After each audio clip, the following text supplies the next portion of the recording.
Hello students, this is 8th lecture of AC circuits. In this lecture we will start with series LCR circuit, right? तो आज पूरा mathematics के ऊपर पूरा maths आज हमको करना है, फटाफट जल्दी जल्दी कंप्लीट करेंगे। सबसे पहला टॉपिक है सीरीज LCR। बहुत नाम है इसका, बहुत सारा नाम है, सुन लो कैसे क्या क्या नाम है। एग्जाम में कभी कभी ऐसे भी आता है RLC सर्किट। RLC मतलब RLC दिख रहा है, मिक्स होता है। LCR बोलते हैं, कभी CLR बोलते हैं, तो बहुत सारा नाम है इसका। इतना समझो, RLC सर्किट बोला तो भी यही आपको लिखना है, LCR बोला तो भी यही लिखना है, राइट? सीरीज, हाँ, लेकिन सीरीज LCR। तो चलो स्टार्ट करते हैं सीरीज LCR। LCR मींस क्या? इंडक्टर, कैपेसिटर, रेजिस्टर सर्किट, और तीनों को सीरीज में लगाया।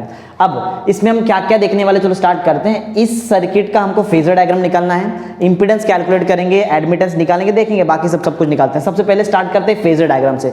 फेजर डायग्राम तुमको तब आएगा जब तुमको मालूम रहेगा कि इंडक्टिव सर्किट में कौन लीड कौन लैग करता है, और कैपेसिटिव सर्किट में कौन लीड और कौन लैग करता है, और रेजिस्टिव सर्किट में कौन लीड कौन लैग, या फिर इन फेज जो भी रहेगा, राइट? तीनों सर्किट का अगर आपको फेजर डायग्राम आता है तो ही ये चीज कर पाएंगे, राइट? मैं एक बार रिपीट कर दूं, अगर नहीं भी पढ़ा तो मेरा पॉइंट सुन लो। प्योर रेजिस्टिव सर्किट में EMF और करंट इन फेज होता है, राइट? पहले सुन लो, resistive circuit, pure resistive circuit में क्या होता है? EMF और करंट इन फेज, मींस कोई एंगल का डिफरेंस 90 180 कुछ नहीं। सेकंड, प्योर इंडक्टिव सर्किट जो होता है, प्योर इंडक्टिव सर्किट में EMF लीड करता है और करंट लैग करता है 90 से, समझा?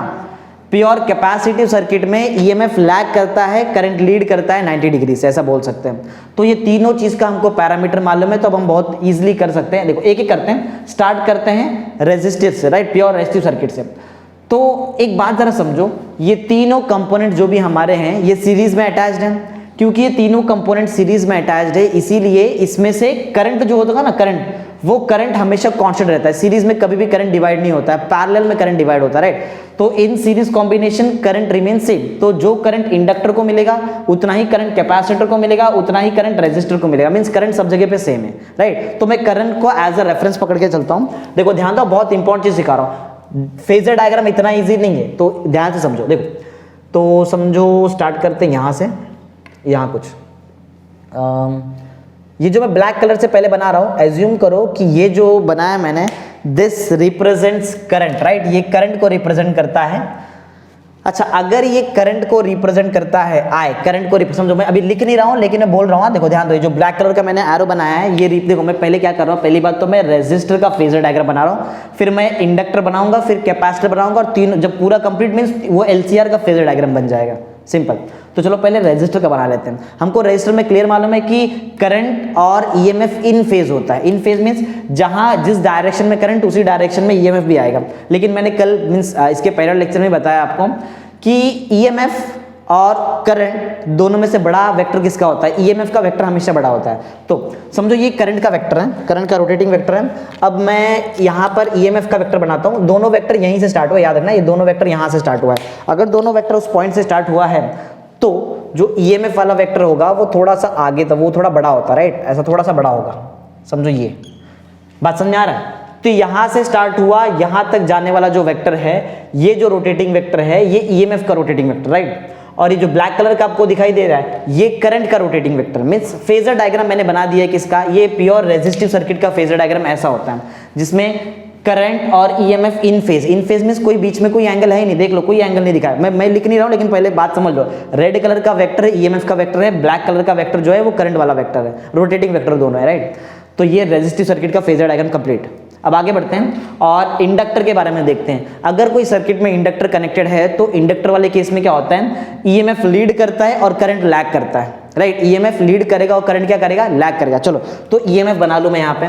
समझो ये जो मैं बना रहा हूं, दिस रिप्रेजेंट्स EMF, राइट? ये इंडक्टर का EMF, राइट? इंडक्टर वाला EMF है, EL बोल देते, चलो इंडक्टर ना, इसके लिए EL, ये ER होगा, राइट? ER EL। EMF जो है इंडक्टर वाले केस में वो करंट से लीड करता है। देखो करंट से 90 डिग्री से लीड कर रहा है, राइट? मैं अब कुछ लिख देता हूं, बाद में उसको चाहिए तो रब कर दूंगा। याद रखो ये EMF था रेजिस्टिव सर्किट का, ये EMF है इंडक्टिव सर्किट का। हाँ, ईएमएफ जो है वो देख लो, वो करंट से आपका लीड कर रहा है। बोलेंगे सर करंट किसका किसका रहेगा, करंट किसी का बताऊंगा नहीं मैं, बात समझ लो। हर बार करंट सेम ही होने वाला है, जो करंट इंडक्टर से जाएगा वही करंट कैपेसिटर से जाएगा, वही करंट रेजिस्टर से जाएगा, क्योंकि तीनों सीरीज कॉम्बिनेशन में अटैच्ड है। तो मैं एक ही करंट बनाने वाला हूं, बाकी और कोई करंट बनाने वाला नहीं हूं। यही करंट रेजिस्टर का है, यही करंट इंडक्टर वाला है, यही करंट कैपेसिटर वाला भी करंट है, सेम ही है। चलो कैपेसिटर वाले सर्किट की बात करते हैं। कैपेसिटर वाले सर्किट में क्या होता है, ईएमएफ लैग करता है और करंट लीड करता है, राइट, ऐसा है। तो करंट लीड कर रहा है, ईएमएफ लैग कर रहा है। ईएमएफ लैग कर रहा है इसका मतलब क्या है, ईएमएफ पीछे है, करंट से ईएमएफ पीछे, करंट से ईएमएफ पीछे मींस कितना पीछे होता है, 90 डिग्री के पीछे होता है। तो लैग करता है क्योंकि ईएमएफ, इसलिए मैं ईएमएफ नीचे बना रहा हूं। और ध्यान देना ये ईएमएफ जो मैंने बनाया है ये थोड़ा छोटा सा बनाया है। देखो ये मैं बताता हूं ईसी, ये मैं बोल रहा हूं कि ये ईसी है। तो देखो ये मैंने अभी तक जो थोड़ा बहुत बनाया, एक बार रिपीट करते हैं क्या क्या है। I क्या है, I is the current flowing through the circuit. Circuit से तीनों में से जा रहा है, इंडक्टर से भी जा रहा है, कैपेसिटर से और रेजिस्टर, तीनों में सेम करंट जाता है क्योंकि सीरीज कॉम्बिनेशन है वहां पर।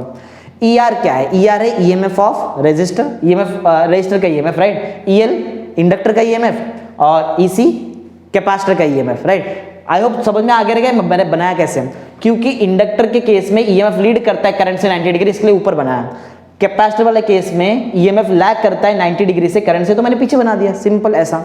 अब लेकिन ये तो इंडिविजुअल हुआ ना, इंडिविजुअल हुआ मींस रेजिस्टर अलग बनाया, इंडक्टर अलग बनाया, कैपेसिटर अलग बनाया। अब हम क्या करते हैं, हमको तो रेजिस्टर, इंडक्टर और कैपेसिटर अलग अलग थोड़ी पढ़ना है, एक में ही पढ़ना है। एलसीआर सर्किट, आरएलसी सर्किट जो भी है, तो ये पूरे सर्किट का रिजल्टेंट ईएमएफ कैसे मिलेगा वो निकालने का ट्राई करते। जरा ध्यान दो, ध्यान दो थोड़ा, यहाँ पे वेक्टर ऑपरेशंस होगा, इतना इजी चीज नहीं पढ़ा रहा हूं ना आज, थोड़ा डिफिकल्ट लेवल है यहाँ पे, तो ध्यान से देखना। ये ईसी वाला वेक्टर नीचे है, ये ईएल वाला वेक्टर ऊपर है, दोनों वेक्टर का डायरेक्शन अपोजिट है, मींस दोनों वेक्टर माइनस हो सकते हैं, राइट, एक दूसरे से कैंसिल हो सकते हैं। तो अगर मैं ईसी वाला पार्ट इस ईएल वाले वेक्टर से कट कर दूं तो जो भी मुझे पार्ट यहां पर मिलेगा, जो भी पार्ट मिलेगा, समझो इतना सा पार्ट मिल रहा है मुझे, ध्यान से देखो, ये जो EC वाला पार्ट है, ये EC वाले पार्ट को मैंने, ये जो इतना बड़ा EL था उसमें से मैंने कट कर लिया, तो जो अभी मुझे मिला है ये जो पार्ट है, ये पार्ट का नाम क्या होगा, देखो इसका आंसर दो जरा मुझे। इतना बड़ा EL, राइट, ये इतना बड़ा EL है, ये EL, ये EC। अगर मैं EL में से EC निकाल दूं, अगर मैं EL में से EC निकाल दूं तो जो बचेगा वो क्या होगा, EL माइनस EC, राइट ना। तो ये जो बचा हुआ मेरे पास पार्ट है, इस पार्ट का नाम होगा EL माइनस EC, राइट, समझ आ रहा है, ये वाला पार्ट EL माइनस EC। अब देखो हमारे पास क्या है, अब देखो एक बार फिर से रिपीट कर दूं क्या क्या था। रेजिस्टर का ईएमएफ, इसको अभी तक मैंने टच ही नहीं किया, राइट। इंडक्टर का ईएमएफ और कैपेसिटर का जो ईएमएफ का रोटेटिंग वेक्टर था उससे मैंने रिजल्टेंट वेक्टर निकाल लिया है। लेकिन बात समझो, ये EL माइनस EC है जो वेक्टर है रोटेटिंग वेक्टर, ये रिजल्टेंट सिर्फ ये दो का है, इंडक्टर और कैपेसिटर का। लेकिन मुझे सिर्फ इंडक्टर कैपेसिटर का रिजल्टेंट नहीं चाहिए, मुझे इंडक्टर कैपेसिटर और रेजिस्टर का तीनों का रिजल्टेंट रोटेटिंग वेक्टर चाहिए। तो अब मुझे ये वाला EL माइनस EC और इस ER का मुझे रिजल्टेंट निकालना पड़ेगा। EL माइनस EC और ER का अगर आपको रिजल्टेंट निकालना है तो यहाँ पे आपको यूज करना पड़ेगा parallelogram law of vector addition, जो हमने पढ़ा था 11th स्टैंडर्ड में, राइट। वहां पे ऐसा पढ़ा था कि अगर दो वेक्टर मींस एक EL माइनस EC और दूसरा वेक्टर ER अगर एक ही पॉइंट से ओरिजिनेट होते हैं, तो अगर मुझे इनका रिजल्टेंट निकालना है तो वो रिजल्टेंट कैसे होता है। रिजल्टेंट बहुत इजी है, आप क्या करो, यहां से डायगोनल बनाने का ट्राई करो, राइट। मैं यहां पे अभी कंप्लीट कर रहा हूं ऐसा प्रॉपर। एक इसका मैं अगर डायगोनल बना दूं ना तो वो डायगोनल रिप्रेजेंट करेगा मुझे रिजल्टेंट वेक्टर का, राइट। देखो ये तो मैं डायगोनल बनाने के लिए मैंने ऐसा किया है। देखो अब जो मैं बना रहा हूं ना, ये आपका रिजल्टेंट ईएमएफ है, ये जो बनाया ना मैंने डायग्राम ऐसा, दिस रिप्रेजेंट्स रिजल्टेंट ईएमएफ। ये आपका रिप्रेजेंट करता है किसको, रिजल्टेंट ईएमएफ को रिप्रेजेंट करता है, राइट। ये जो मैंने रेड कलर का भी बनाया है ऐसा। अच्छा, जो भी आपका रिजल्टेंट ईएमएफ है, रिजल्टेंट ईएमएफ को ई से डिनोट करेंगे, लेकिन जो भी रोटेटिंग वेक्टर का जो भी लेंथ होता है ना, वो लेंथ क्या होता है, एक्चुअल में मैक्सिमम वैल्यू होता है। तो ये जो इतना पार्ट है ना, इसको हम मैक्सिमम वैल्यू लेते हैं और हमेशा मैक्सिमम वैल्यू याद रहेगा नॉट से रिप्रेजेंट करते हैं, राइट। ई नॉट, ये वाला पार्ट आपका हो गया ई नॉट, क्लियर। तो एक बार फिर से रिपीट कर दूं यहाँ पे क्या क्या हुआ है, उसके हिसाब से फिर ये मतलब फेजर डायग्राम खत्म हो गया, इतना ही फेजर डायग्राम है। एक बार फिर से समझा, इतना इजी चीज नहीं सिखा रहा हूँ, ये तब आएगा जब तुमको तीनों सर्किट का प्रॉपर्टी पूरा याद होगा। तो रेजिस्टर वाले केस में ईएमएफ और करंट इन फेज होता है, इसलिए कोई एंगल बना नहीं यहाँ पर। इंडक्टर वाले केस में करंट से ईएमएफ 90 डिग्री लीड करता है, इसके लिए इंडक्टर का ईएमएफ ऊपर है। कैपेसिटर वाले केस में आपका जो ईएमएफ है वो करंट से लैग करता है 90 डिग्री से, इसके लिए ईसी नीचे है। EL और EC का मैंने रिजल्टेंट निकाला EL minus EC। EL minus EC और ER का रिजल्टेंट निकाला, ये वाला वेक्टर जिसका लेंथ है E नॉट। क्लियर? ऐसा।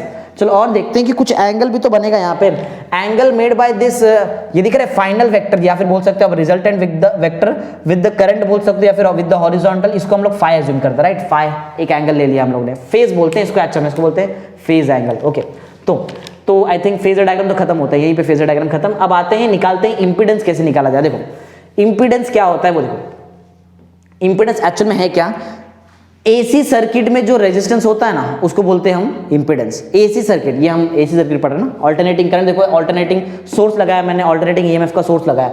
जब भी कोई अल्टरनेटिंग फिनोमिनन इन्वॉल्व रहेगा उस टाइम पे जो भी रेजिस्टेंस होता है उसको हम लोग बोलते हैं इंपीडेंस, राइट। तो चलो इंपीडेंस निकालने का ट्राई करते हैं। इंपीडेंस कैसे निकाला जाए वो भी सुनो। देखो इंपीडेंस निकालने के लिए एक्चुअल में जो इंपीडेंस मींस क्या, ओम्स लॉ से आप निकाल सकते हो, जेड का फॉर्मूला। देखो वैसे इंपीडेंस को डिनोट किया जाता है जेड से, ये बता दूं, इंपीडेंस को Z से डिनोट किया जाता है, और जो हम लोगों ने पहले पढ़ा है डीसी सर्किट में रेजिस्टेंस उसको R से डिनोट किया जाता है, राइट। तो ये Z कैसे निकाला जाए, अब यहाँ पे क्वेश्चन आता है कि ये Z निकाला कैसे जाए। देखो Z निकालने के लिए आपको क्या करना पड़ेगा, बहुत सिंपल सा लॉजिक है यहाँ पे।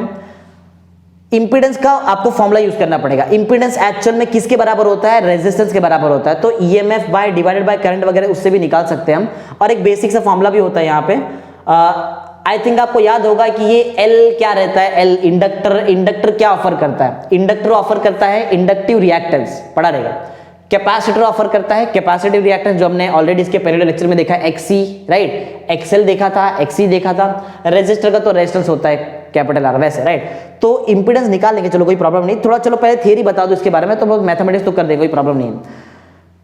The total opposition offered by LCR circuit, LCR circuit जो टोटल अपोजिशन ऑफर करेगा, राइट, जो भी टोटल अपोजिशन मींस अपोज करेगा, राइट, उसको हम बोलेंगे इंपीडेंस, राइट। बात को समझो, the total opposition offered by कौन सा सर्किट, LCR सर्किट, जो भी टोटल अपोजिशन ऑफर करेगा उसको हम लोग क्या बोलेंगे, इंपीडेंस, राइट। और डिनोट किससे करते हैं, Z से करते हैं। Also it is defined as, इसको हम एक और तरीके से डिफाइन कर सकते हैं, राइट। इसका एक और तरीके का डिफाइन क्या है, देखो मैंने क्या बताया, इंपीडेंस किसके बराबर है, ऑलमोस्ट रेजिस्टेंस के बराबर है। रेजिस्टेंस काम करता है डीसी सर्किट में, वैसे एसी में भी काम करता है, लेकिन अल्टरनेटिंग फिनोमिनन में अगर इंडक्टर कैपेसिटर रेजिस्टर इन्वॉल्व है तो वो टाइम पे हम इंपीडेंस ये वाला वर्ड यूज करेंगे, राइट। तो एक और डिफाइन यहाँ पे पॉसिबल है, क्योंकि इंपीडेंस रेजिस्टेंस के बराबर, रेजिस्टेंस के जैसा ही ऑलमोस्ट होता है, तो हम वोल्टेज को करंट से डिवाइड कर देंगे, right. V is equal to IR पढ़ा रहेगा, तो R is equal to V by I होता है। तो वैसे ही मैं इंपीडेंस को डिफाइन कर सकता हूं RMS value of voltage to the RMS value of current. इसके बारे में क्योंकि मैं अभी थियरी बता रहा हूं, मैथमेटिक्स करूंगा तो एकदम और क्लियरली एकदम अच्छे समझ में आ जाएगा, राइट। तो ठीक है, देखो, और ऐसा यूनिट जो होता है, ऐसा यूनिट क्योंकि मैंने बताया कि ऑलमोस्ट रेजिस्टेंस के ऑलमोस्ट इक्वल जैसा है, सेम प्रॉपर्टी होता है, इसलिए ओम यूनिट होगा इसका, और डिनोट करते ये सिंबल से, राइट, ये सिंबल, ओके। तो ओम वाला सिंबल यहाँ पे होगा। आई थिंक ये एकदम सिंपल सा पॉइंट है, इतना डिफिकल्ट नहीं है कि इंपीडेंस है क्या। इंपीडेंस है टोटल अपोजिशन ऑफर्ड बाय कौन सा circuit, LCR circuit, simple. The total opposition offered by LCR circuit is called as impedance, simple. और इसका एक और डिफाइन दूसरा डिफाइन क्या है, RMS value of voltage to the RMS value of current, simple. दोनों का RMS वैल्यू, अब पूछना नहीं कि RMS वैल्यू क्या है, ऑलरेडी हमने एक लेक्चर में पहले देख लिया, लेक्चर नंबर, राइट, इसके पहला जो लेक्चर उसमें देखा हमने RMS वैल्यू कैसे निकालते हैं, वो बहुत ईजी था, राइट। चलो तो अब हम इंपीडेंस निकालने का ट्राई करते हैं। इंपीडेंस कैसे निकाला जाता है, देखो एक तरीका यहाँ पे दिया है कि EMF, RMS value of EMF को RMS वैल्यू ऑफ करंट से डिवाइड कर दो, तो उससे आपको मिल जाएगा। और एक दूसरा फिनोमिनन, दूसरा चीज हम यहाँ से भी निकाल सकते हैं, राइट, फेजर डायग्राम से भी हम निकाल सकते हैं। देखो तो फेजर डायग्राम से कैसे निकाला जाए, चलो वो देखते हैं। देखो अगर मैं ध्यान से देखूं तो देखो ये EL माइनस EC है, राइट, ये इतना पार्ट EL माइनस EC है। अगर इतना ये वाला पार्ट EL माइनस EC है तो ये वाला पार्ट भी EL माइनस EC होगा। देखो ना, दोनों सेम सेम ना, समझा रहे, ये भी EL माइनस EC है, ये EL माइनस EC है, ये इतना बड़ा वाला पार्ट ER है, और ये वाला पार्ट एक्चुअल में E बोलेंगे हम उसको, उसका मैक्सिमम वैल्यू E नॉट है, राइट, ऐसा। तो यहां से इस ट्राइंगल से हम बहुत इजीली निकाल सकते हैं, राइट। देखो इस ट्राइंगल से कैसे निकाला जाए, आप वो फटाफट कैलकुलेट कर। देखो तो देखो ध्यान देना, ये ट्राइंगल में ना, एक बार रिपीट कर दूं, फिर मैं यहाँ पे प्रॉपर्ली वो अपना parallelogram law of vector addition लगाऊंगा। ध्यान दो, ये इतना वाला, ये दिख रहा है इतना बड़ा पार्ट, इसका लेंथ है ER, राइट। एक्चुअल में ये जो रेड कलर का वेक्टर, ये आपको जो दिखाई दे रहा है, जिसमें ब्लैक के ऊपर से एक रेड कलर का वेक्टर गया है ER, राइट, ये वेक्टर ER का है, मींस ये EMF ऑफ रेजिस्टर डिफाइन करता है, मींस उसको रिप्रेजेंट करता है। अगर मैं इसका लेंथ निकालने जाऊं ना, देखो थोड़ा सा कंफ्यूजिंग है, लेकिन बात को समझो। कभी भी कोई भी रोटेटिंग वेक्टर का जो हम लेंथ निकालते हैं ना वो उसके मैक्सिमम वैल्यू में होता है। हमारे टेक्स्ट बुक में डायरेक्ट इसको ER लिखा है, इसके लिए मैंने इसको ER लिखा है। एक्चुअल में ना यहाँ पे अगर मैं इसका लेंथ कैलकुलेट करूँ तो मुझे यहाँ पे E0R लिखना चाहिए, राइट, E0R। वैसे ही यहाँ पे मुझे लिखना चाहिए E0L, यहाँ पर लिखना चाहिए E0C और यहाँ पे लिखना चाहिए E0L माइनस E0C, क्योंकि लेंथ जब भी मैं कैलकुलेट करता हूँ तो वो टाइम पे उसका वो मैक्सिमम वैल्यू होता है। तो अगर मैं यहाँ से प्रॉपरली समझो इस ट्राइंगल में अगर मैं यूज करता हूँ, आप समझ लो जो भी रहेगा आपका ये parallelogram law of vector addition. तो parallelogram law of vector addition क्या बोलता है कि जो भी आपका मैक्सिमम वैल्यू हो, देखो जो भी ये दिख रहा है रिजल्टेंट, जो भी रिजल्टेंट होता है ई रिजल्टेंट, ये रिजल्टेंट का आंसर कैसे निकाला जा सकता है, रिजल्टेंट जो भी है resultant is equal to under root of आपका फर्स्ट वेक्टर का स्क्वायर प्लस सेकंड वेक्टर का स्क्वायर, राइट। इसमें आप फर्स्ट वेक्टर इसको ले लो, ये देखो EL माइनस EC, या फिर ER को भी ले सकते हो, ER square plus EL minus EC the whole square, ऐसा लिखा जा सकता है, राइट। ये बात समझ में आ रहा है कैसे निकाला मैं, ये parallelogram law of vector addition है। कोई भी वेक्टर, कोई भी रिजल्टेंट वेक्टर कैसे निकलता है, इक्वल टू होता है under root of first vector square plus second vector square. Second vector ये है ना EL माइनस EC, देखो EL माइनस EC का मैंने स्क्वायर कर दिया, सिंपल। अब मैं तीनों का वैल्यू लिखने वाला हूँ, जरा देखना तीनों का वैल्यू क्या क्या, राइट। एक काम करते हैं, इसको मैं ब्लैक से लिखता हूँ, नहीं तो ये प्रॉपर दिखाई नहीं देगा तुमको। तो चलो एक बार फिर से फटाफट लिख देते हैं ये क्या है। सबसे पहले मैं ये बता रहा था कि आपको resultant value of EMF E का आंसर कैसे निकालना है। पैरेललोग्राम देखो मैं यहाँ पे लिख नहीं रहा हूँ, लेकिन समझ लो मैं यहाँ पर यूज कर रहा हूँ parallelogram law of vector addition, right. देखो E का जो वैल्यू होगा that will be equal to under root of, right, under root of first vector square, first vector आपका है ER का स्क्वायर प्लस सेकंड वेक्टर आपका है EL माइनस EC, इसका स्क्वायर होगा, राइट। ऐसा लॉजिक है, समझा ये। अब हम तीनों का वैल्यू तीनों क्या चारों का वैल्यू निकाल के लेंगे, चारों का वैल्यू अलग अलग निकाल लेते हैं, यहीं पे बाजू में निकाल लेते हैं। देखो तो जो E होता है ना, E होता है EMF को हम लोग लिख सकते हैं, EMF मींस वोल्टेज। यहाँ पे ओम्स लॉ लगाओ, ओम्स लॉ क्या बोलता है, कोई भी वोल्टेज जो होगा वो होता है करंट इनटू इट्स रेजिस्टेंस।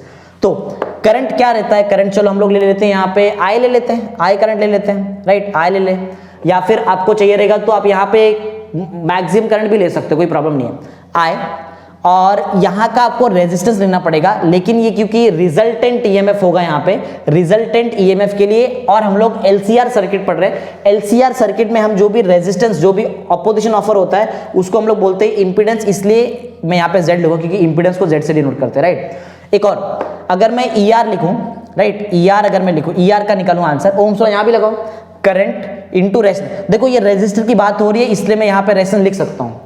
अब इंडक्टर का देखते हैं, जो इंडक्टर EL होता है, EL को हम कैसे लिख सकते हैं, EL वही सेम लॉजिक यहाँ पे, EL का फॉर्मूला क्या रहेगा, I इंटू इंडक्टर के वजह से रेजिस्टेंस, इंडक्टर के वजह से जो रेजिस्टेंस आता है उसको बोलते हैं XL, इंडक्टिव रिएक्टेंस, राइट। चलो EC का देखते हैं, EC जो होता है फॉर्मूला वही करंट इनटू रेजिस्टेंस, कैपेसिटर के वजह से जो रेजिस्टेंस होता है उसको हम लोग बोलते हैं XC, पढ़ा है हमने ऑलरेडी, XC को बोलते हैं कैपेसिटिव रिएक्टेंस। तो ये जितना भी वैल्यू दिख रहा है ये सब वैल्यू इसमें डाल दो, आपको आंसर मिल जाएगा, राइट, सिंपल एकदम। ओके तो चलो स्टार्ट करते हैं। यहाँ पे देखो, यहाँ पे लिख रहा हूं मैं, E इज इक्वल टू क्या होगा, under root of, under root में देखो क्या मिलेगा, ER का स्क्वायर है, ER का वैल्यू ढूंढो जरा, ER का वैल्यू क्या है, I इंटू R, मीन्स यहाँ पे क्या बन जाएगा, चलो एक ही साथ लिखते हैं, IR स्क्वायर चलेगा ऐसा डायरेक्ट, प्लस अगर मैं EL का आंसर ढूंढूं तो EL का आंसर तो यहाँ पे है IX, लेकिन अभी स्क्वायर नहीं है, पूरा होल स्क्वायर है, एक साथ लास्ट में स्क्वायर डालेंगे, माइनस EC जरा ढूंढो, EC क्या है, I इंटू XC इसका स्क्वायर, राइट। अब एक चीज बच गया, उसका हमने स्क्वायर वगैरह डाला नहीं, चलो ये भी देख, स्क्वायर क्या है, E का वैल्यू नहीं पुट किया, E का वैल्यू क्या होता है, I इंटू Z, ये भी तो लिखा है, E का वैल्यू है I इंटू Z। एक काम करते हैं, I यहाँ भी है, I यहाँ भी है, I यहाँ भी है, I में कॉमन लूँ, जब I में कॉमन लूंगा रूट के अंदर जब I कॉमन आएगा तो वो I स्क्वायर बन के आएगा, देखो क्योंकि स्क्वायर है ना, दिख रहा है सबके पास स्क्वायर है, तो I स्क्वायर बन के रूट के बाहर, देखो रूट के अंदर तक अगर मैं I कॉमन ले रहा हूं तो वो I स्क्वायर रहेगा, और जैसे ही मैं रूट के बाहर ले लूं तो वो क्या बन जाएगा, I, सिंपल है, तो इतना तो सबको मालूम है। तो वो क्या बनता है, I into Z is equal to I। अब अंदर I मत लिख देना क्योंकि I बाहर निकाल दिया हम लोग ने, बोलो फॉर्मूला बताओ क्या रहेगा, I चले गया, बोलो R स्क्वायर बचा है plus XL minus XC the whole square, right. अब वो I को I से कैंसिल कर लो, उससे कोई फर्क पड़ता नहीं है, तो I को जब मैं I से कैंसिल करूंगा तो ये फॉर्मूला बचेगा, तो यही तो है इंपीडेंस का फॉर्मूला, राइट। चलो इसको थोड़ा सा अच्छे से मैं लिख देता हूँ प्रॉपरली, तो ये हम लोग उसको हाईलाइट भी कर लेंगे बाद में। ये हम जो बना रहे हैं, this is the formula for impedance, ये इंपीडेंस का फॉर्मूला है। इंपीडेंस को Z से डिनोट करते हैं, याद रखना, राइट। बोलो फॉर्मूला बताओ क्या था, Z is equal to under root of, बोलो आर स्क्वायर, पहले आर स्क्वायर प्लस फिर एक्सएल फिर minus XC the whole square, यही तो था फॉर्मूला, एकदम सिंपल, राइट। तो ये हमने जो फॉर्मूला बनाया है, this is the formula for impedance, right. ये इंपीडेंस का फॉर्मूला है और बहुत इजी सा तरीके से निकाला आंसर है, बिल्कुल भी डिफिकल्ट नहीं है, राइट, एकदम इजी है। तो चलो हमने इंपीडेंस पहला काम तो कर दिया, इंपीडेंस निकाल दिया। इंपीडेंस कैसे निकाला जाएगा, बहुत इजी है, डायग्राम से देख के निकाला। डायग्राम आना चाहिए, एक बार में देख के तो बिल्कुल भी नहीं आएगा, धीरे धीरे प्रैक्टिस करना पड़ेगा तो अपने आप आ जाएगा, मतलब समझ में आ जाएगा, ओके। फिर थियरी तो मैंने पहले बता दिया कि इंपीडेंस है क्या, इंपीडेंस एक टाइप का अपोजिशन है। कौन ऑफर करता है, कौन सा सर्किट, LCR सर्किट ऑफर करता है, राइट। अच्छा, इसका जब हमने देखा है कि इसको एक और तरीके से डिफाइन कर सकते हैं, इसको एक और तरीके से कैसे डिफाइन कर सकते हैं, RMS value of EMF to the RMS value of current, वैसे डिफाइन किया जा सकता है। हाँ, एडमिटेंस के बारे में आप सुन लो, इंपीडेंस तो समझ में आ गया रहेगा, इंपीडेंस का फॉर्मूला याद रखो, बहुत आगे बहुत ज्यादा यूज होने वाला है Z, जो मैं हाईलाइट करते करते जा रहा हूं उसका फॉर्मूला याद रखो। बोलो Z का इंपीडेंस, Z मींस इंपीडेंस, इसका फॉर्मूला क्या है, under root of R square plus XL minus XC the whole square. चलो ये फॉर्मूला है, फॉर्मूला मेन याद करते हो, थियरी तो हो जाएगा, थियरी तुम पढ़ लोगे बाद में, कोई प्रॉब्लम नहीं है। एडमिटेंस क्या होता है, एडमिटेंस जस्ट इंपीडेंस का रेसिप्रोकल होता है, राइट। एडमिटेंस क्या है, इंपीडेंस का रेसिप्रोकल, यही पॉइंट है, पढ़ो। The reciprocal of impedance is, नहीं, the reciprocal of impedance of AC circuit ना, इंपीडेंस वैसे भी AC सर्किट के अंदर ही आता है, हमको मालूम है।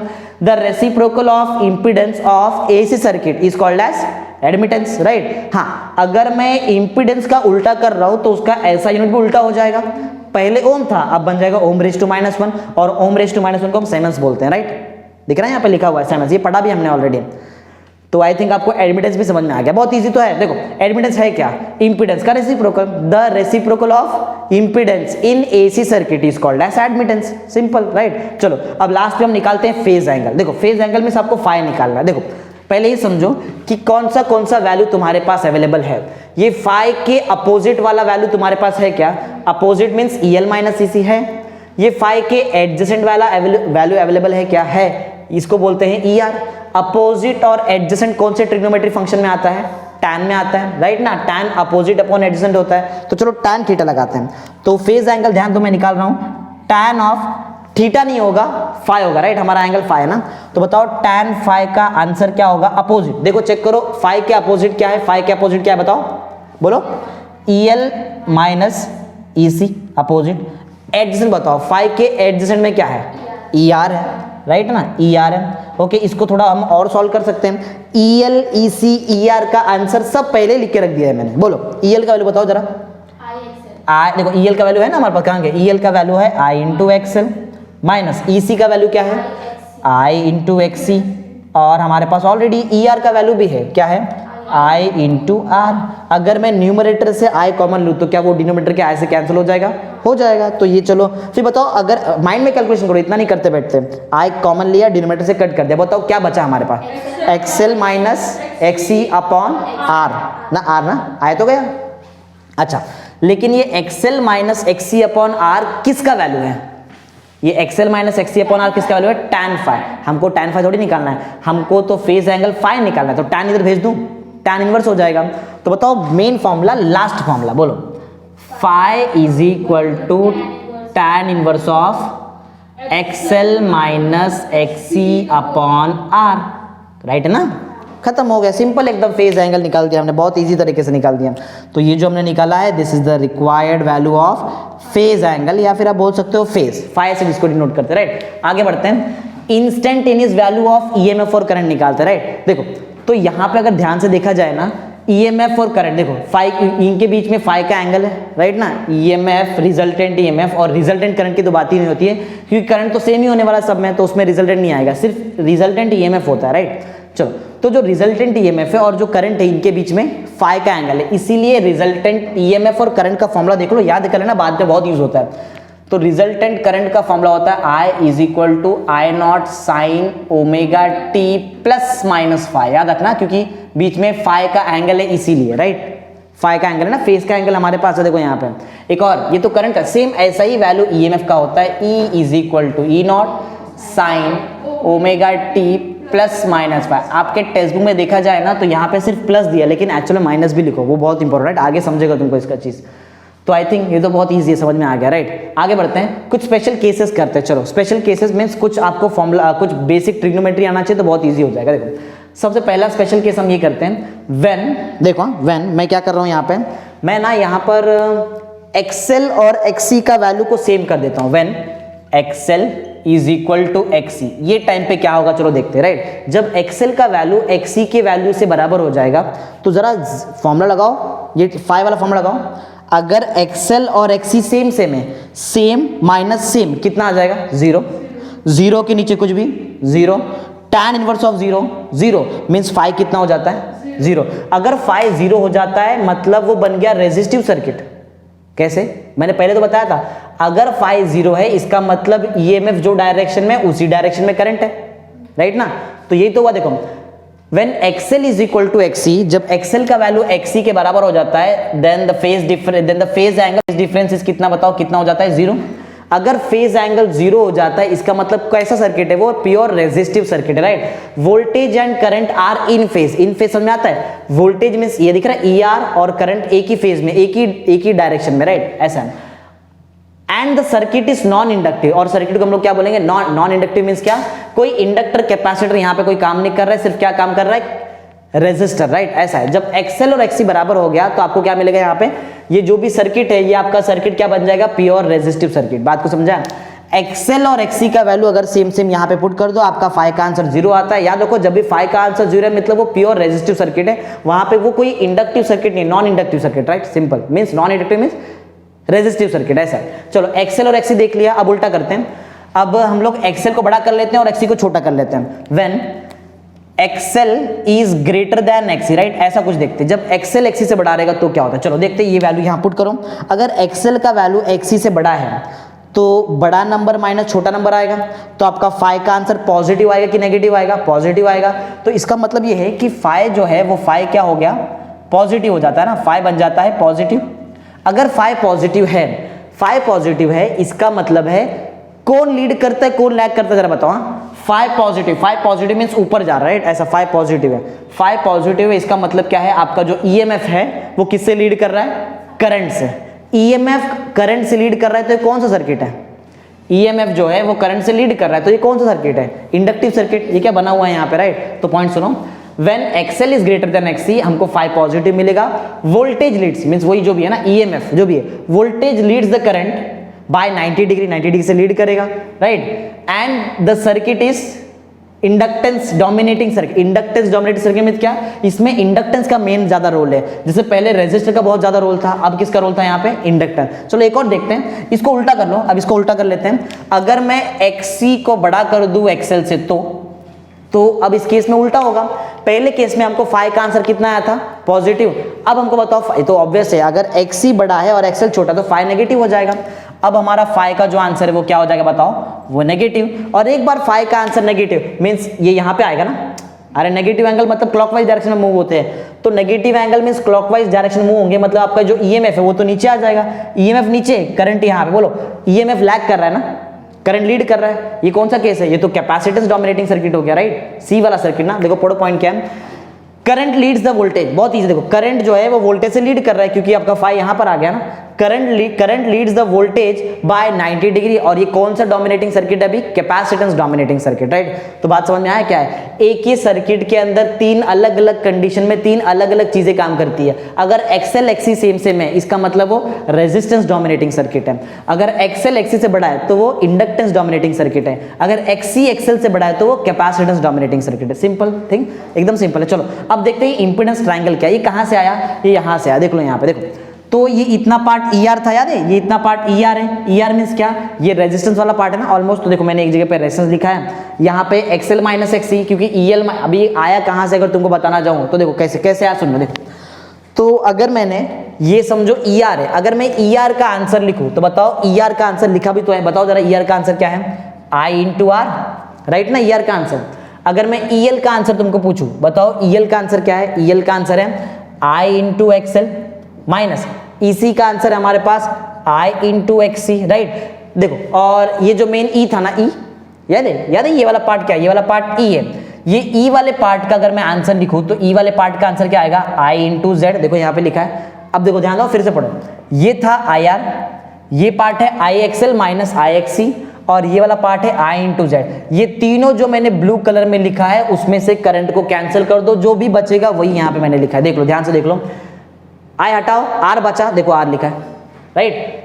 आई हटाओ जेड बचा, देखो जेड लिखा है मैंने, ये पार्ट है ना, यही तो पार्ट है वो। आई हटाओ एक्सएल माइनस एक्सी बचा, एक्सएल माइनस एक्सी लिखा है, राइट। सिंपल, वहां से आया। और बीच में फाई का एंगल तो पहले से, पाइथागोरस हमको आता है पहले से, राइट। अगर मैं यहाँ पे पाइथागोरस थ्योरम लगाऊं तो देखते हैं क्या होता है। चलो, अगर मैं यहाँ पे पाइथागोरस थ्योरम लगाऊं तो बोलो क्या बनेगा, हाइपोटेन्यूज का स्क्वायर, हाइपोटेन्यूज कौन है बताओ, जेड ना, ये है ना hypotenuse, Z square is equal to, बोलो sum of other two sides ना, sum of square of other two side, ये आर का स्क्वायर आएगा यहाँ पे, राइट, प्लस इसका स्क्वायर आएगा, मीन्स क्या, XL minus XC the whole. लेकिन हमको जेड स्क्वायर थोड़ी चाहिए, हमको तो जेड चाहिए, तो स्क्वायर रूट ले लेते हैं। बोलो जेड का आंसर क्या आएगा फिर, अंडर रूट ऑफ, बोलो बोलो जल्दी बताओ, R square plus XL minus XC the whole. यही फॉर्मूला तो पहले भी मैंने डिराइव करके बताया तुमको।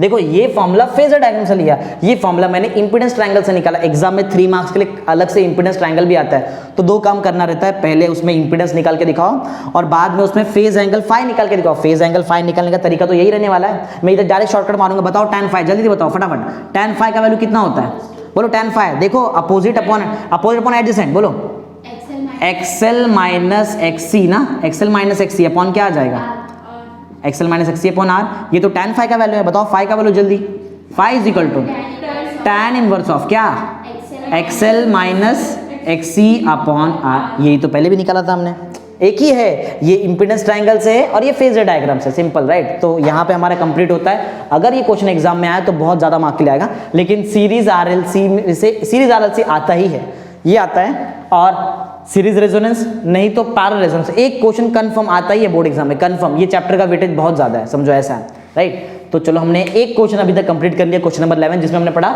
सीरीज एलसीआर सर्किट, जिसको सीरीज आरएलसी सर्किट ही बोलते हैं, राइट। कभी कभी इंडक्टर कैपेसिटर रेसिस्टर सर्किट ही बोलते हैं, ऐसा है। तो चलो ये हो गया। अब पढ़ते हैं रेजोनेंस सर्किट क्या होता है। देखो रेजोनेंस सर्किट कहाँ है, क्या है, सब कुछ देखते हैं। देखो रेजोनेंस सर्किट में मीन्स एक ऐसा सर्किट जिसमें जो रेजोनेंस करता है, राइट। अब रेजोनेंस करता है इसका मतलब क्या है, इंपीडेंस का वैल्यू कम होता है कभी कभी, जब भी इंपीडेंस का वैल्यू कम होगा और जब भी इंपीडेंस का वैल्यू बढ़ता है, ये एक पर्टिकुलर फ्रीक्वेंसी पे होता है, और वो पर्टिकुलर फ्रीक्वेंसी को हम लोग बोलते हैं रेजोनेंस फ्रीक्वेंसी, राइट। ऐसा बहुत सारा सिंपल कंसेप्ट, चलो देखते हैं क्या।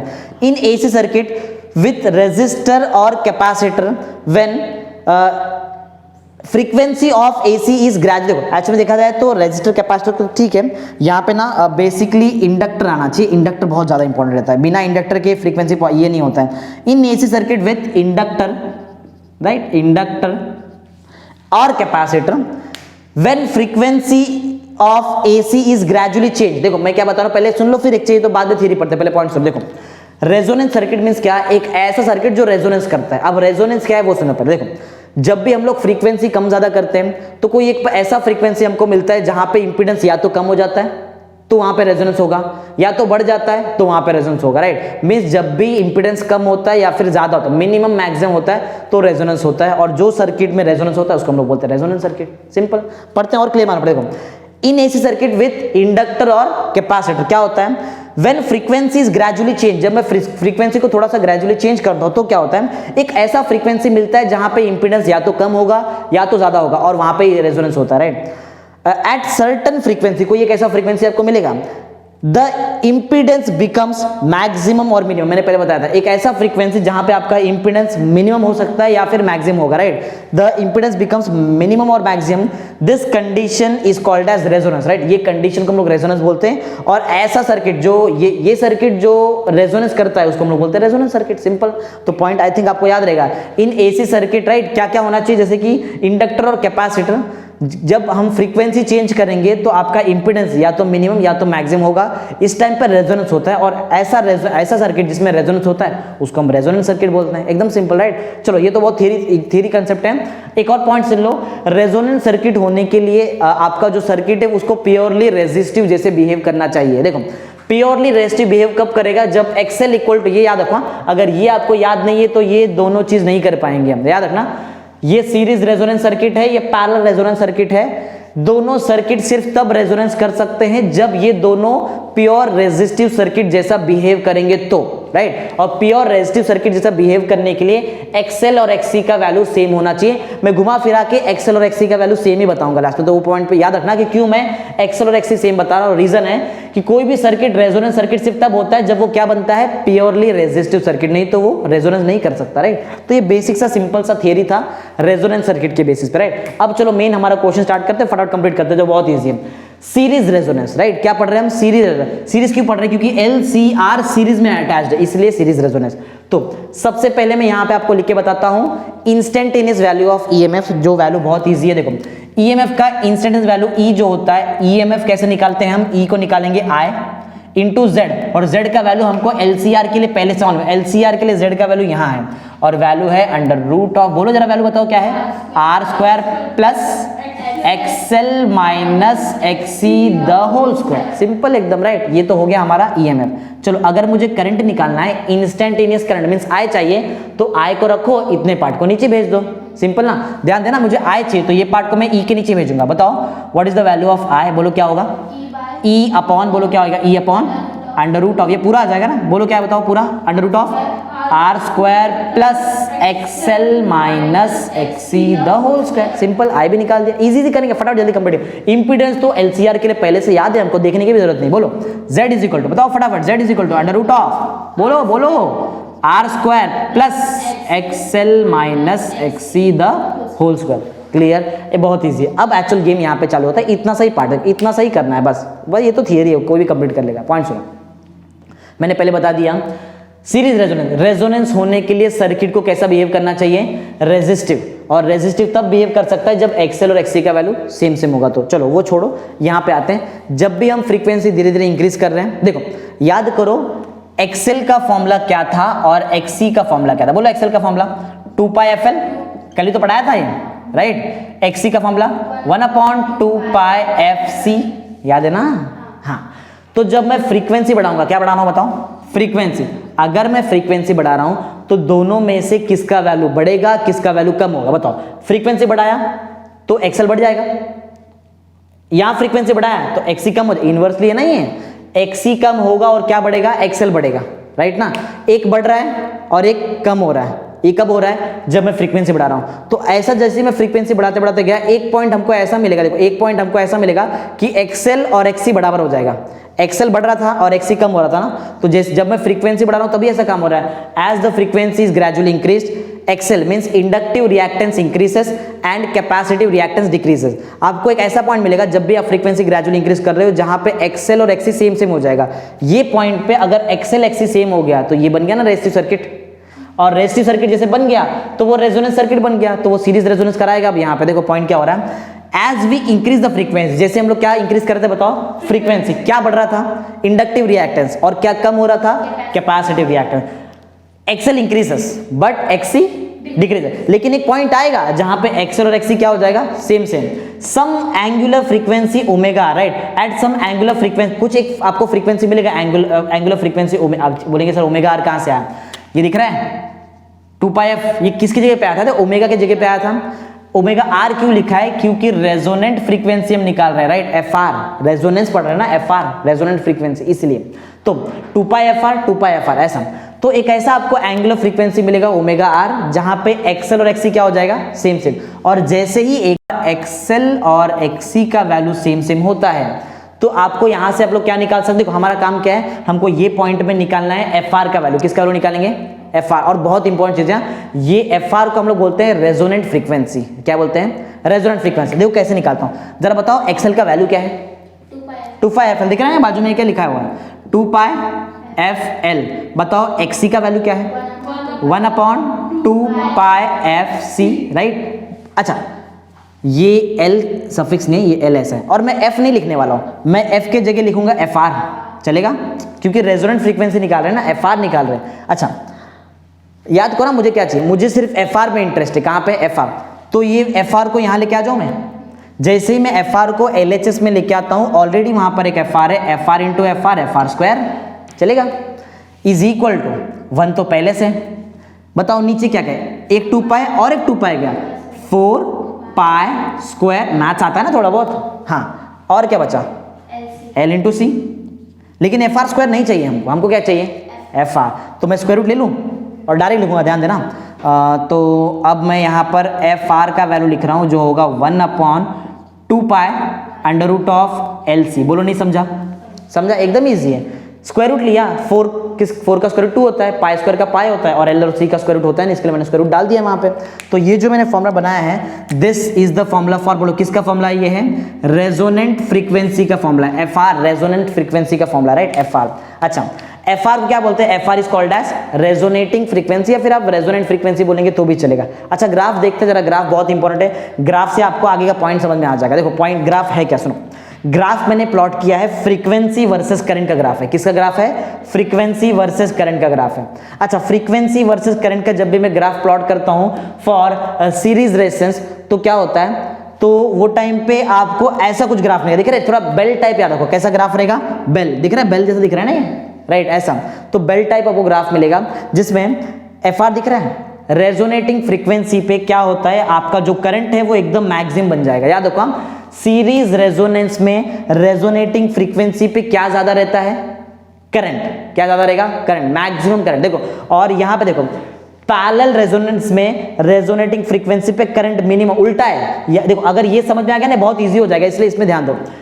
पैरेलल रेजोनेंस सर्किट में रेजोनेटिंग फ्रीक्वेंसी पे current minimum, series resonance circuit में रेजोनेटिंग फ्रीक्वेंसी पे करंट मैक्सिमम, यही तो सिंपल सा लॉजिक है, राइट। तो यहां पे आपको करंट मैक्सिमम मिलता है। चलो कुछ थ्योरी देख लेते हैं, बताओ, एक कभी कोई एग्जाम में 2 मार्क्स के लिए पूछा जा सकता है ऐसा, explain characteristics of series resonance, तो ये 4 पॉइंट्स वहां पे लिखना रहेगा, राइट। तो मैं एक ही लेक्चर में तुमको 4-5 क्वेश्चन करा, समझो 6 क्वेश्चन करा दिया है। एग्जाम में कैरेक्टरिस्टिक्स अलग पूछा जाता है और ये 4 क्वेश्चन तो है ही तुम्हारे पास, ओके। तो कैरेक्टरिस्टिक्स, सबसे पहला कैरेक्टरिस्टिक्स क्या है कि ये रेजोनेंस होता कब है, कब होता है, जब एक्सएल का वैल्यू और एक्ससी का वैल्यू सेम हो जाएगा, वही तो पहला कह रहे, resonance occurs when XL is equal to XC, simple point, right. आगे बढ़ते हैं। हाँ, मैंने बताया कि यहाँ पे आपका करंट का वैल्यू मैक्सिमम होता है कि मिनिमम होता है, मैक्सिमम होता है, करंट हैज मैक्सिमम वैल्यू, एकदम सिंपल है। हाँ, और ये देखो, करंट अगर मैक्सिमम है तो अपोजिशन कम होगा, opposition means impedance, current maximum, impedance कम। देखो वही लिखा, impedance is maximum and circuit is purely resistive. क्यों है, पहले से बताया है, रेजोनेंस होने के लिए आपका सर्किट को प्योरली रेजिस्टिव होना ही चाहिए, नहीं तो ये रेजोनेंस नहीं कर सकता सर्किट, ऐसा लॉजिक, राइट। फिर लास्ट पॉइंट ऐसा है, लास्ट पॉइंट सबसे ज्यादा इंपॉर्टेंट है, ये पॉइंट ध्यान दे दो, बहुत इंपॉर्टेंट, एग्जाम में इस चीज के ऊपर बहुत बार एमसीक्यू पूछा गया 1 मार्क के लिए एग्जाम में, राइट। तो ये जो हम पढ़े ना series resonance, series RLC circuit, इसको हम एक्सेप्टर सर्किट भी बोलते हैं। क्या बोलते हैं इसको हम, एक्सेप्टर सर्किट। क्यों बोलते हैं, ध्यान दो, एग्जाम में कभी कभी आ सकता है, ऐसे नहीं बोलेंगे एक्सप्लेन सीरीज रेजोनेंस, ऐसा क्वेश्चन नहीं आएगा, कभी बोलेंगे एक्सप्लेन एक्सेप्टर सर्किट। अब बोलेंगे सर हम पढ़ा ही नहीं कभी एक्सेप्टर सर्किट, एक्सेप्टर सर्किट इसके एकदम एंड पॉइंट में, यही सर्किट को एक्सेप्टर सर्किट भी बोलते हैं। क्यों बोलते हैं वो पॉइंट देखो, जब भी मैं इस सर्किट को बहुत सारा फ्रीक्वेंसी फेड कर देता हूं, बहुत सारा फ्रीक्वेंसी समझो मैंने इस सर्किट को दिया, तो ये सर्किट क्या करता है पता है, ये सर्किट सिर्फ वही फ्रीक्वेंसी लेता है जिसपे इसका करंट मैक्सिमम हो जाता है। ध्यान दो, फिर से सुनो, अगर मैं इस सीरीज आरएलसी सर्किट को बहुत सारा फ्रीक्वेंसी दे दूं, कुछ पर्टिकुलर फ्रीक्वेंसी फेड कर दूं, तो ये सर्किट कौन सा फ्रीक्वेंसी को एक्सेप्ट करेगा, वो फ्रीक्वेंसी को एक्सेप्ट करेगा जहां पे इसका करंट क्या हो जाता है, मैक्सिमम। इसीलिए इस सर्किट को बोलते हैं एक्सेप्टर सर्किट। फिर एक लास्ट टाइम फिर से ध्यान दो, सीरीज एलसीआर सर्किट को मैंने बहुत सारा फ्रीक्वेंसी फेड किया, लेकिन सिर्फ इसने कौन सा फ्रीक्वेंसी को एक्सेप्ट किया, वो फ्रीक्वेंसी जिसमें करंट क्या है, मैक्सिमम, और बाकी सब फ्रीक्वेंसी को उसने क्या कर दिया, रिजेक्ट कर दिया, राइट। तो इसीलिए इसको क्या बोलते हैं हम, एक्सेप्टर सर्किट, क्योंकि एक फ्रीक्वेंसी को एक्सेप्ट कर रहा है जहां पे सर करंट क्या है, मैक्सिमम। पॉइंट पढ़ो, बहुत इजी है। When number of frequencies fed, it बहुत सारा फ्रीक्वेंसी फेड कर दिया, ये तो मालूम है क्या करेगा, एक ही फ्रीक्वेंसी लेने वाला है, it accept only one frequency, सिर्फ ये एक ही फ्रीक्वेंसी एक्सेप्ट करेगा, कौन सा, एफ आर, और जहां पे क्या हुआ है, current maximum, right, at which current is maximum, hence it is called as a acceptor circuit। इसलिए हम इसको क्या बोलते हैं, acceptor circuit. I think properly समझ में आ गया रहेगा कि एक्सेप्टर सर्किट क्या होता है, राइट। चलो अब आते हैं नेक्स्ट लास्ट क्वेश्चन में, मींस पैरेलल रेजोनेंस सर्किट क्या होता है। पैरेलल रेजोनेंस सर्किट, जैसे सीरीज रेजोनेंस को हम एक्सेप्टर सर्किट बोलते हैं, वैसे ही पैरेलल रेजोनेंस को हम बोलते हैं रिजेक्टर सर्किट। अब वो बताऊंगा लास्ट में कि रिजेक्टर सर्किट क्यों बोलते हैं। चलो पहले बेसिक तो चीज कर लें यहां से।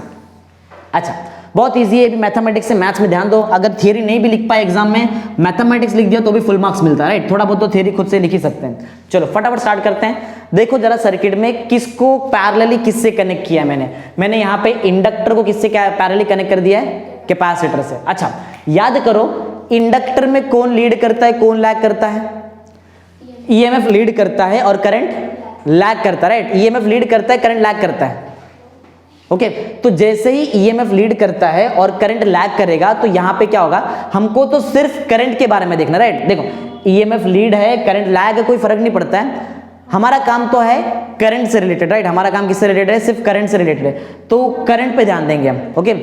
तो चलो देखते हैं कि जो inductive circuit, right, inductive circuit, तो इंडक्टिव सर्किट में हमको इतना क्लियर मालूम है कि कौन लैग कर रहा है, करंट लैग कर रहा है। अच्छा करंट कितने से लैग कर रहा है वो भी देख लेते हैं, current lags with the EMF by 90 degree, तो करंट ईएमएफ से 90 डिग्री से लैग कर रहा है। इसकी बेसिस पे मैं एक मैथमेटिक्स यहां पे लिखने जा रहा हूं, जरा ध्यान देना, बहुत इंपॉर्टेंट पॉइंट है, मैथमेटिक्स बहुत इंपॉर्टेंट है। सुनो एक लास्ट टाइम फिर से, इंडक्टर के बारे में बात कर रहा हूं, फिर बाद में कैपेसिटर के बारे में बात करूंगा।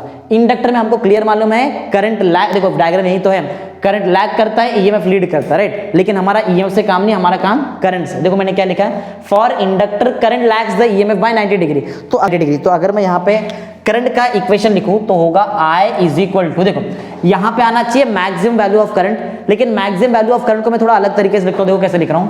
Maximum value of current actual में आना चाहिए था I नॉट, मैं उसको लिखता हूं E नॉट अपॉन XL, चलेगा, एकदम इजी है। I नॉट मींस क्या है, I not maximum value of current, maximum value of current का फॉर्मूला क्या होगा, maximum value of EMF upon its resistance, inductor का रेजिस्टेंस होता है इंडक्टिव रिएक्टेंस, इसीलिए। हाँ और बाकी में आगे जो भी होगा वो होगा sine of omega T, 90 degree lag कर रहा है इसलिए मैं लिख रहा हूं -π/2, राइट, सिंपल है सब। अगर सेम ऐसे में कैपेसिटर वाले केस में लिखूं तो वहां पे कैपेसिटर वाले केस में आपका जो करंट है वो लीड करता है, राइट। कैपेसिटर वाले केस में करंट आपका लीड करता है 90 डिग्री से, तो इस केस में फॉर्मूला होगा I इज इक्वल टू, वैसे लिखना है तो आप यहाँ पे लिख दो IL IC, E naught upon यहाँ पे आपको लिखना पड़ेगा XC, C क्यों, क्योंकि कैपेसिटर वाला केस देख रहे हैं इसलिए, और बाजू में यहाँ पर आएगा sine of omega T plus π/2, plus इसीलिए लिख रहे हैं क्योंकि 90 डिग्री अभी यहाँ पे आपका जो करंट है वो लीड कर रहा है। हाँ अगर मेरे को टोटल करंट निकालना है तो दोनों को प्लस करना पड़ेगा, IL प्लस IC निकालते हैं, देखो IL प्लस IC कैसे निकाल जाए, दोनों को प्लस कर लो, जो भी चीज कॉमन दिख रहा है वो निकाल लो। अच्छा पहले मैं लिख देता हूं E naught upon XL, right, sine 90 minus theta का हमारे पास फॉर्मूला है, साइन थीटा माइनस 90 का फॉर्मूला नहीं है, जो भी है ओमेगा टी मींस थीटा ही होता है, राइट, ऐसा है। तो इसको घुमाना है तो मुझे माइनस साइन बाहर लेना पड़ेगा, तो चलो मैंने समझो कि मैंने माइनस साइन पहले इक्वेशन से बाहर लिया तो माइनस बाहर लिया, तो E naught upon XL, right, और ये बन जाएगा साइन 90 माइनस ओमेगा टी जो बनता है कॉस ओमेगा टी, राइट, ऐसा। हाँ अगर मैं IC के बारे में देखूं, अगर मैं IC प्लस IC करूं तो IC में आता है E नॉट अपॉन XC, और साइन 90 प्लस थीटा भी कॉस वही होता है, cos theta means cos omega T, यहाँ पे आएगा आपको कॉस ओमेगा टी मिलेगा, राइट। कुछ कॉमन चीजें मिल रही है उसको बाहर निकाल लेते हैं, कॉस ओमेगा टी कॉमन है, E नॉट कॉमन है, चलो कॉस ओमेगा टी और E नॉट बाहर निकाल लेते हैं, E not cos of omega T बाहर, तो अब जो अंदर मिलेगा देखो E नॉट गया है कॉस ओमेगा टी, सबसे पहले प्लस वाला हम लिखेंगे 1 upon XC minus 1 upon XL, right, ये बचा हुआ देखो, बाकी तो हमने कॉमन निकाल लिया, E not cos omega T, E not cos omega T common, 1 upon XC पहले क्योंकि वो प्लस में था, माइनस 1 अपॉन XL बाद में क्योंकि वो माइनस में, सिंपल। अब जरा यहाँ पे देखो, अगर जो मेरा टोटल करंट है, समझो I जो मेरा टोटल करंट है, इसको मिनिमम होना है, इसको अगर कम होना है तो ये इसका RHS का आंसर को 0 होना पड़ेगा, और RHS का आंसर 0 तब हो सकता है जब ये ब्रैकेट का आंसर 0 होगा, ऐसा। तो मैं यहाँ पे लिखता हूँ if I to be minimum, अगर I को भी समझो आपको मिनिमम रखना है, इफ I मींस करंट का वैल्यू आपको मिनिमम रखना है तो क्या होगा, right, if I is minimum. Minimum क्यों ले रहा हूं मैं यहाँ पे I को, बहुत ईजी है, यहाँ पे करंट आपका मैक्सिमम था, यहाँ पे आपको करंट को मिनिमम ही रखना है, राइट, इसीलिए इफ I इज मिनिमम, अगर मैं इसको मिनिमम लिखूं तो 1 upon XC minus 1 upon XL का आंसर आपको 0 लेना पड़ेगा, ये ब्रैकेट 0 होगा तभी तो RHS आपका सबसे छोटा हो जाएगा 0, ये 0। चलो फटाफट XC XL का आंसर देखते हैं, XC का आंसर होता है, XC का आंसर देखो हमारे पास ऑलरेडी था, याद है 1 अपॉन 2πfc, तो अगर XC के जगह पे मैं 1 अपॉन 2πfc लिखूं तो वो ऊपर आ जाएगा, राइट, तो वो हो जाएगा 2πfc ना, 2πfc, और रेजोनेट से इसके लिए FR लिख रहे हैं, XL का फॉर्मूला होता है 2πfl डायरेक्ट, तो माइनस में 1 अपॉन 2πfr और L लिखता हूं क्योंकि रेजोनेटिव फ्रीक्वेंसी के लिए FR लिख रहा हूं, इज इक्वल टू 0। ये तो देखो वही बन गया ना जो पहले हुआ था, अरे ये इक्वेशन और ये इक्वेशन सेम सेम ही है, ये माइनस वहां भेज, दोनों सेम सेम हो जाएगा।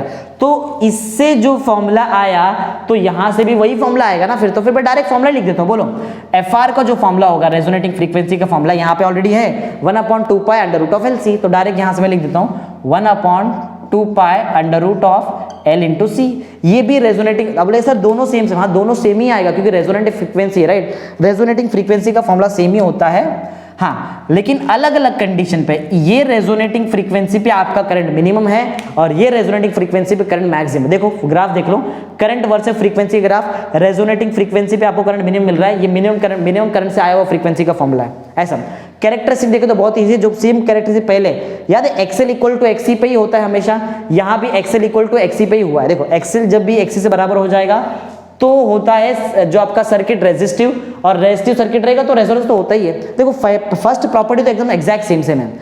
Second property current has maximum value, तो यहाँ पे करंट मिनिमम वैल्यू, उसको मैंने थर्ड पॉइंट में लिखा। देखो current is minimum value, current has minimum value लिखेंगे ज्यादा है, करंट हैज मिनिमम वैल्यू यहाँ पे रहेगा। हाँ यहाँ पे देखो थर्ड पॉइंट क्या था, इंपीडेंस मिनिमम रहेगा। देखो वो कैसे समझ में आता, बहुत ईजी है। करंट ज्यादा है तो इंपीडेंस मिनिमम है, तो उल्टा यहाँ पे करंट कम है तो इंपीडेंस ज्यादा रहेगा, ये तो लॉजिक है। देखो कहाँ गया, हाँ, impedance is maximum and the circuit is purely resistive तो होना चाहिए क्योंकि उसके बिना रेजोनेंस पॉसिबल नहीं रहेगा, राइट। एक लास्ट पॉइंट पढ़ते हैं जो बहुत इंपॉर्टेंट, जैसे ये एक्सेप्टर सर्किट था वैसे ये वाले सर्किट को हम रिजेक्टर सर्किट बोलते हैं। इसका रीजन सुनो क्या है, जब मैं ये सर्किट को आपका पैरेलल एलसी सर्किट को अगर मैंने फ्रीक्वेंसी में बहुत सारा फ्रीक्वेंसी फेड दे दिया, बहुत सारा फ्रीक्वेंसी दिया, तो ये क्या करता है, सिर्फ एक फ्रीक्वेंसी को, ये दिख रहा है एक फ्रीक्वेंसी, ये एक फ्रीक्वेंसी को वो रिजेक्ट करेगा जिसपे उसका करंट मिनिमम हो जाता है और बाकी सब को एक्सेप्ट कर लेता है। हमारा काम तो सिर्फ इस पे, बाकी सब से हमको कोई मतलब लेना देना नहीं, राइट। फिर से पॉइंट सुनो, जब भी हम पैरेलल रेजोनेंट सर्किट को फ्रीक्वेंसी फेड करते हैं तो वो सिर्फ एक फ्रीक्वेंसी को रिजेक्ट कर देता है, बाकी सबको एक्सेप्ट करता है। एक से हमारा लेना देना, राइट। तो क्योंकि वो एक जो फ्रीक्वेंसी उसको उसने रिजेक्ट कर दिया, इसीलिए इस सर्किट को हम बोलते हैं रिजेक्टर सर्किट, राइट। फिर देखो पॉइंट्स पढ़ लो, when number of frequencies fed it rejects only one frequency, वो एक ऐसे फ्रीक्वेंसी को रिजेक्ट करेगा जिसपे उसका करंट क्या हो जाता है, मिनिमम, और बाकी सबको एक्सेप्ट कर लेगा, राइट। ऐसा तो rejects only one frequency at which the current is minimum, hence it is called as rejecter circuit. इसीलिए ये टाइप के सर्किट को हम लोग क्या बोलते हैं, रिजेक्टर सर्किट, राइट। तो एकदम सिंपल है। चलो एक बार क्विक रिकैप मारते हैं, हमने क्या क्या देखा। आज हमने सबसे पहले देखा सीरीज एलसीआर सर्किट, जिसको हम सीरीज आरएलसी सर्किट ही बोलते हैं। कुछ फॉर्मूला आपको याद करना रहेगा। सबसे पहले जेड का फॉर्मूला याद कर लो हमेशा के लिए। जेड को हम बोलते हैं इंपीडेंस, राइट, और फॉर्मूला क्या है, √R² plus XL minus XC the whole square, ये हुआ। फिर हमने फेस एंगल का ही फॉर्मूला निकाला, फाई का फॉर्मूला याद है सबको। फाई का फॉर्मूला क्या था, phi is equal to tan inverse of XL minus XC by R, ये भी देख लिया। फिर यहाँ पे हमने तीन केस देखा, अगर XL XC सेम है तो रेजिस्टिव सर्किट, अगर XL XC से बड़ा है तो ये इंडक्टेंस डोमिनेटिंग सर्किट होगा, अगर XC XL से बड़ा है तो कैपेसिटेंस डोमिनेटिंग सर्किट। फिर हमने इंपीडेंस ट्रायंगल देखा, इंपीडेंस ट्रायंगल से दो चीज निकाला, एक इंपीडेंस का फॉर्मूला और दूसरा फेज एंगल, और देखा कि दोनों तो पहले से मैच हो रहा है एकदम एग्जैक्टली। फिर हमने पढ़ा रेजोनेंस क्या होता है। रेजोनेंस बहुत सिंपल सा कंसेप्ट है, एक ऐसा सर्किट जिसमें क्या होता है, फ्रीक्वेंसी का ग्रेजुअली चेंज होने की वजह से आपका इंपीडेंस या तो मिनिमम या तो मैक्सिमम हो जाता है, राइट। उस टाइम पे क्या होता है, रेजोनेंस, इसलिए उस सर्किट को हम रेजोनेंस सर्किट बोलते हैं। रेजोनेंट सर्किट के लिए एक बहुत इंपॉर्टेंट कंडीशन है कि आपका जो सर्किट है वो प्योरली रेजिस्टिव होना चाहिए, राइट। प्योरली रेजिस्टिव सिर्फ तब होता है जब XL इक्वल टू XC होता है, तो हर प्रॉपर्टी में आपको XL इक्वल टू XC दिखाई देगा, राइट। सबसे पहले हमने सीरीज रेजोनेंस पढ़ा। सीरीज रेजोनेंस में हमने रेजोनेटिंग फ्रीक्वेंसी निकाला, कितना मिला रेजोनेटिंग फ्रीक्वेंसी का आंसर 1/2π√LC, और ये वो रेजोनेटिंग फ्रीक्वेंसी जहां पे आपका करंट कैसा है, मैक्सिमम। फिर हम आए कहां पे, पैरेलल। अच्छा एक बात और, सीरीज रेजोनेटिंग सर्किट का एक और नाम है, उसको हम लोग बोलते हैं एक्सेप्टर सर्किट। फिर हम आए parallel resonating circuit, right. Parallel resonating circuit में सबसे पहले हमने यहाँ पे सब करंट वगैरह, करंट और इंडक्टर से करंट, कैपेसिटर से करंट, फिर टोटल करंट निकाला और देखा कि करंट मिनिमम सिर्फ तब हो सकता है जब आपका ये वाला वैल्यू इक्वल टू 0 होगा, राइट। फिर यहाँ से हमने फिर से रेजोनेटिंग फ्रीक्वेंसी का फॉर्मूला निकाला, सेम वही फॉर्मूला आया 1/2π√LC, ग्राफ बनाया और देखा कि ये वो रेजोनेटिंग फ्रीक्वेंसी जहां पे आपका करंट कैसा है, मिनिमम, और यहाँ पे तो मैक्सिमम था। तो इसके हिसाब से हमारा यहाँ पे थियरी भी लिखा हुआ है। पैरेलल रेजोनेटिंग सर्किट का एक और नाम है, उसको हम लोग क्या बोलते हैं, रिजेक्टर सर्किट, क्योंकि ये क्या करता है, सिर्फ वो फ्रीक्वेंसी को ये वो फ्रीक्वेंसी को रिजेक्ट करता है जिस पे उसका करंट हो जाता है मिनिमम, राइट, और बाकी सबको एक्सेप्ट कर लेगा, इसीलिए इसको हम लोग क्या बोलते हैं, रिजेक्टर सर्किट। ओके, तो आई थिंक प्रॉपर्ली समझ में आ गया रहेगा। हमने यहाँ पे टोटल एक्चुअल में दिखाया तो 6 क्वेश्चन कंप्लीट किया है। Series RLC circuit, resonant circuit, series resonance, parallel resonance, characteristics of series resonance और कैरेक्टरिस्टिक्स ऑफ पैरेलल रेजोनेंस, ये अलग से भी एग्जाम में क्वेश्चन आता है। Okay, thank you.